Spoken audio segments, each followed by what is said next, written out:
Year में आए, ठीक है, आपका प्लेसमेंट हुआ सैमसंग में, ठीक है, तो how was your experience with Samsung, जो कि इंटरव्यू एक्सपीरियंस था, ऑल्दो मैं वहां पे था, ठीक है, बट लेट्स ऐड दिस कि मुझे कुछ नहीं पता, ठीक है, सो दैट एवरीबडी नोस। तो जनरली इंटरव्यू एक्सपीरियंसेस मतलब डिपेंड करते हैं तुम्हारी प्रिपरेशन पे। तो कॉलेज लेवल पे जो भी लोग पूछने वाले हैं वो generally same set of questions होते हैं। तो सैमसंग में basically they gave us 2 coding questions and उस टाइम जो था हमें कंपाइलर पे बनाना नहीं होता था डायरेक्टली, तुम पेपर पे लिखते थे and that used to work. So like yeah, so at that time they gave us 2 questions. I could solve it, which was good. Yeah, so it was good, the interview experience. Before the interview एक return round होता है जो again कोई खास useful नहीं है but her company करती है, which is about reasoning, English and थोड़ा मैथमेटिक्स वाले जो क्वेश्चंस होते हैं कि एक ट्रेन भाग रही है, एक आदमी भाग रहा है, देन उनका स्पीड डिफरेंस, ये वो सब वाले। ठीक है, तो वो आई थिंक वो प्रिपेयर करना बहुत जरूरी है क्योंकि फर्स्ट राउंड हर कंपनी में कॉलेज लेवल पे वही होता है। देन आप उसको क्रॉस करते हो तो नेक्स्ट कोडिंग राउंड होता है।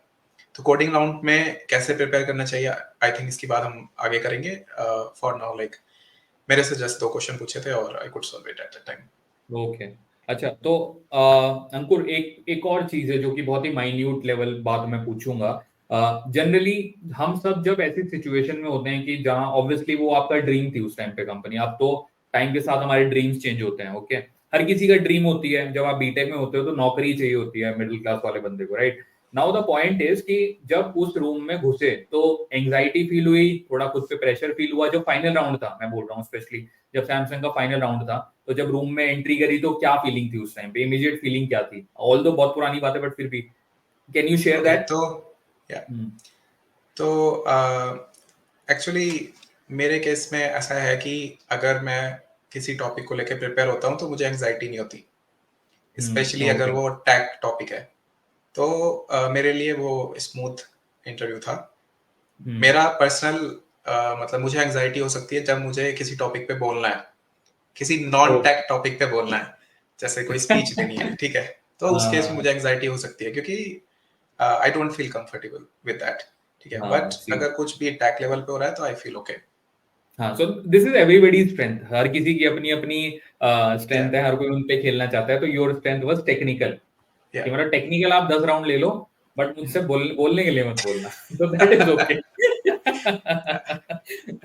ओके, अच्छा, तो ठीक है, सैमसंग में पहुंच गए अंकुर, ठीक है, सैमसंग में गए, और अच्छा यहाँ पे मैं एक फन फैक्ट और ऐड करूंगा, बिकॉज हम सब मतलब पुराने दोस्त भी हैं दोनों, तो वो चीजें भी ऐड करना जरूरी है लोगों के लिए। तो उस दिन फिर जब अंकुर का प्लेसमेंट हुआ था, हम लोगों ने रात को आई थिंक 1:30 बजे बस पकड़ी हाईवे से, बस पकड़ी, पता नहीं छोटा हाथी वो जो ट्रक चलते हैं वो पकड़ा हमने कहीं से, हाथ दे के उसको हाथ दिखाया हाईवे पे और वो रुका, और उसके बाद हम लोग आई थिंक 1:30 बजे आईआईटी रुड़की के आसपास आईआईटी रुड़की पहुंचे, 1:30 या 2:30 बज रहे थे हमको, है ना, 1:30 या 2:30 बज रहा था, और हम उस टाइम खुशी में कि भाई प्लेसमेंट हुआ है भाई का, हम सब पहुंचे वहां पे, और फिर वहां पे हमने रात को कुछ ब्रेड पकौड़े वगैरह ढूंढे, वो रात को जो दुकानें खुलती हैं छोटी मोटी सी ठेली वेली, हमने वो सब खाया वहां पे। उसके बाद मुझे याद है कि फिर हॉस्टल वाले जो लोग थे वो अपना अलग रास्ते पे निकले, और फिर जो हम घर जाने वाले लोग थे फिर हमने हरिद्वार की बस पकड़ी। तो वो भी एक फन फन फैक्ट है, तो या मतलब हमेशा याद रहती हैं ये चीजें, तो I think this is fun fact, I right think Ankur? तो मजा आया था हम अंकुर उस लोगों ने दिन? बटर पाव खाया था। बटर पाव खाया। करेक्ट, तो वो भी सही है, मतलब प्लेसमेंट हो गया, ठीक है, हमें पता चला ठीक ठाक डिसेंट पैकेज उस जमाने के हिसाब से, आई थिंक कुछ 5.5-6 लाख रुपए का पैकेज था। आज भी आई थिंक ये डिसेंट पैकेज है, क्योंकि कंपनी आज भी उसी स्टैंडर्ड पे चल रही है जो 2013 में स्टैंडर्ड था, राइट। बहुत ज्यादा इन्फ्लेशन चेंज हुआ है, but I initial would say I think initial level पे कोई खास चेंज नहीं हुआ है। इस साल मेरी कजन थी एक, तो वो जॉब ढूंढ रही थी, तो उसको जॉब मिली, बट स्पेशली नोएडा दिल्ली का मुझे पता है। तो वहाँ पे स्टार्टअप्स इस टाइम, एक स्टार्टअप 2 टाइप के क्राउड लेती है, एक जो बहुत अच्छे कॉलेज से है और एक जो थोड़ा सा थर्ड लेवल कॉलेज से है। नॉर्मल। तो थर्ड लेवल कॉलेज को स्टार्टअप्स इस टाइम 15 to 20 के दे रही है पर मंथ, जो हम्म बहुत कम है एक्चुअली एक्सपेंसेस को देखते हुए। अच्छा अंकुर, यहाँ पे थोड़ा सा डिफरेंशिएशन है, क्योंकि अब I have been in Bangalore, अब तो काफी टाइम हो गया, 6-7 साल हो गए हैं। हम्म, तो बैंगलोर में आई थिंक ये बहुत डाइवर्सिफाइड है ये वाला टॉपिक, क्योंकि आई हाँ think I have seen people getting, मतलब 8 लाख भी कमा रहे हैं लोग आते ही, पास आउट होते 3rd ग्रेड कॉलेज से, बिल्कुल एकदम प्राइवेट कॉलेजेस से आके, और वो 15-20 भी इट्स ऑन पोटेंशियल, एक एक साल में लोग स्विच करके 15-20 पे जा रहे हैं।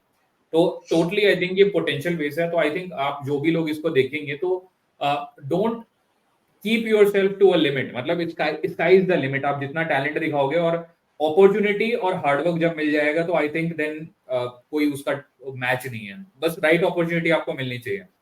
थोड़ा सा ओके, फर्स्ट जॉब के बाद जो नेक्स्ट जॉब होती है वो काफी आई थिंक इतना टफ नहीं होता जितना फर्स्ट जॉब को मिलना टफ होता है। तो जो फर्स्ट जॉब है राइट। उसमें तुम इतना सोच नहीं रहे होते कि तुम्हें 2 लाख का पैकेज मिलेगा, 3 लाख का मिलेगा या 10 लाख का मिलेगा। जो मिलता है वो तुम लेते हो। तो अच्छा उस चीज का लोग फायदा उठाते हैं। अच्छा अंकुर, एक चीज याद आई मुझे यहाँ पे, थोड़ा सा अगेन ये थोड़ा अनफॉर्मल डिस्कशन जाएगा, but let people know about it. भैया इन्फोटेल। अच्छा गाइस, तो देयर वाज ए कंपनी, हम दोनों एक बार एक जॉब फेयर में गए थे, ठीक है, सहारनपुर करके एक जगह पड़ती है यूपी में। हम लोग वहां पे देखो इंटरनेट उतना होता नहीं था, somehow we got to know कि कुछ कंपनीज आ रही है, हम दोनों वहां पे पहुंचे 36 से 32 करके, और वो एक सेपरेट थी चीज है, बट लेट इट बी। हम वहां पे पहुंचे, हमारा प्लेसमेंट हुआ और हमें सीटीसी मिला 1.8 लाख का एनम पर एनम। ओके, हम उसे डिवाइड कर रहे थे, तो मतलब डिवीजन बुरा मान जा रहा था। एंड देन वो वो जो कंपनी थी वो कंपनी एक्चुअली उसने हमें कभी कॉल नहीं करा, ठीक है। तो this is also fun fact, ये सबके साथ होता है, ठीक है। तो डिसअपॉइंट नहीं होना चाहिए आप लोगों को, इसलिए मैं डिटेल में नहीं जाऊंगा। तो डिसअपॉइंट नहीं होना चाहिए, देयर इज अ जर्नी आपके लिए भी लिखी है, ठीक है। हर कोई डिसअपॉइंट होता है, अंकुर का सैमसंग हो गया उस टाइम पे, लेकिन बहुत सारे ऐसे लोग थे जिनका सैमसंग नहीं हुआ, या और भी कंपनीज में नहीं हुआ, but they are equally good आज, है ना, राइट अंकुर? हमारे कितने दोस्त हैं जिन्होंने मतलब उस टाइम पे जो क्रैक नहीं कर पाए थे, जो कि लेकिन आज इक्वली गुड हैं, and maybe they are having better lifestyle than both of us. Many people are there, ठीक है। तो आप तो लोगों को आई थिंक कभी भी हेजिटेट नहीं होना चाहिए, ड्रीम बिग, मतलब कभी एक दो अपॉर्चुनिटी के लिए रोना नहीं, ठीक है। तो this is one more point. अच्छा, तो अब जॉब में आ जाता है अंकुर, लेट्स से जॉब में हम आ गए, ठीक है। और नोएडा में आप रहे हो, तो एक बेसिक चीज बताओ कि आपका जैसे करियर रहा, तो सबसे पहले तो आप टेस्टिंग में रहते थे, ठीक है, फर्स्ट करियर जो था।